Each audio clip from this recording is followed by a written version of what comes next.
It began with ideas and ended with iron in the vast frozen expanse of early 20th century Russia. An empire stood on the brink of collapse. At its head was Tsar Nicholas II, a man convinced of his divine right to rule, yet ill-equipped for the storm that was gathering. Over 80% of the population were peasants tied to the land, their lives dictated by the harvest and the whims of a distant aristocracy. In the burgeoning cities like Petrograd and Moscow, a new industrial working class toiled in brutal conditions, their discontent simmering in crowded factories and squalid tenements. Reforms, when they came, were too little, too late, mere bandages on the deep wounds of a profoundly unequal society. While the Tsar and his court lived in unimaginable opulence, the people starved. This was the fertile ground where revolution would take root. Beneath the surface of this crumbling empire, radical new ideas were spreading like wildfire.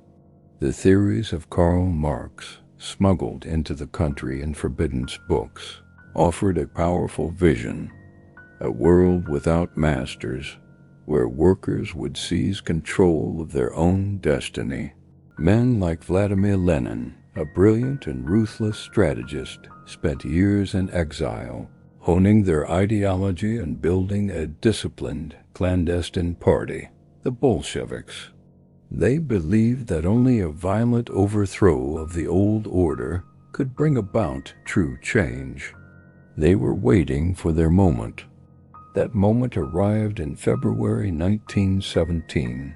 The Great War had bled Russia white. Millions were dead, the economy was in ruins, and the people had lost all faith in their government. In the capital, Petrograd, a bread shortage was the final spark. The authority of the Tsar evaporated in a matter of days. Isolated and powerless, Nicholas II was forced to abdicate, ending 300 years of Romanov rule. Russia was suddenly a republic. A provisional government composed of moderate liberals and aristocrats took charge, promising liberty and a constituent assembly. But they made a fatal error. They continued the war. As the provisional government struggled to assert control, Lenin saw his opportunity. Aided by the German government, who hoped his return would further destabilize their enemy, he journeyed across war-torn Europe in a sealed train.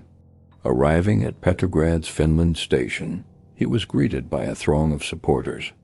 He wasted no time, delivering a fiery speech that would become the blueprint for the next phase of the revolution.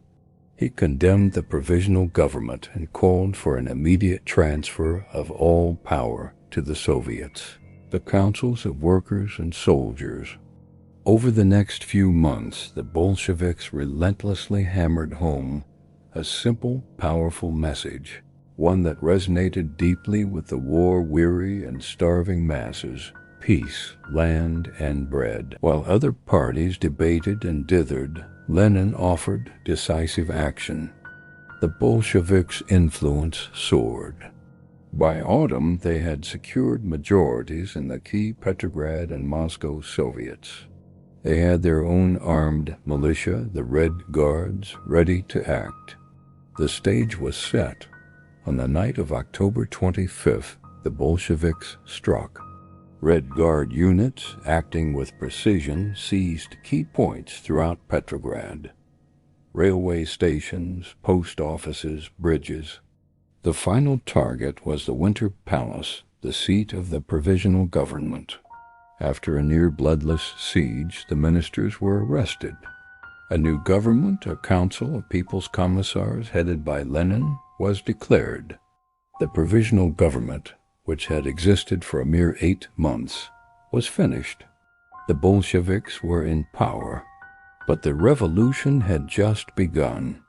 What followed was a civil war, a reign of terror, and the birth of a new empire.